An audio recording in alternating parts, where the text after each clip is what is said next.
Hi, folks. This is Don Meisner with the North Country Fishing Report.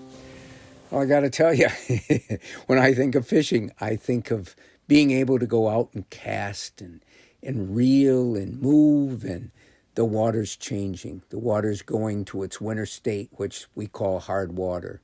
And first ice is just around the corner. In the weeks to come, I want to talk a lot more about first ice and then second ice, or however you want to go with it.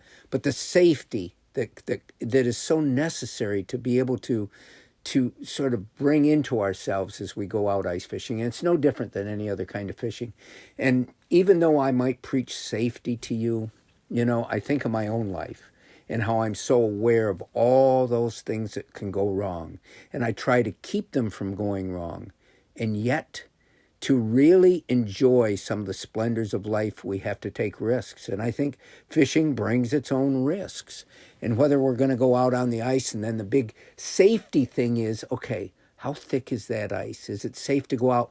And when we talk about first ice, that's really a big deal, because when that ice starts to form, we can't wait, because we've been waiting for ice fishing all year. And a lot of people have. A lot of people, summer fishing is nothing to them like winter fishing.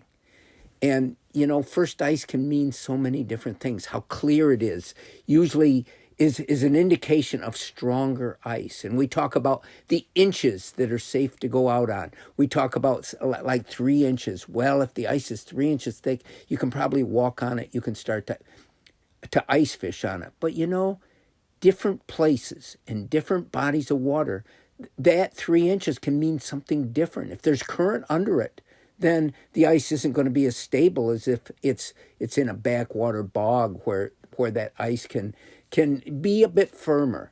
So there's so many things to talk about, but when I think of safety, I think of safety in so many different realms. We talk about wearing the right clothes so that if we do get wet, we don't get hypothermia. We talk about wearing the right footwear as you're going out, whether it's on the ice or along the river. And I've talked about broken rock and wading, and how footwear is so critical, because if you don't use the right thing, you can fall and you can break bones, you can hurt yourself. And yet, as much as I say that, every year I fall. I don't break bones, but every year I have fallen. And, I think to what I told you a week ago when I went out at my favorite pond and was waiting, and for 1 second of not concentrating, that's all it took, was 1 second. My feet went out from under me as I stepped into a hole, and I was under the water with my waders. And again, here I am coming to you and preaching safety.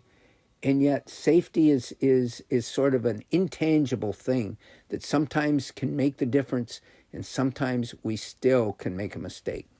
But anyway, as we get ready for ice fishing season, I want to talk more about some of those things as we go forward. I'm going to talk to avid ice fishermen and get their tips so that I can bring that to you. But I got to tell you, it's a new season.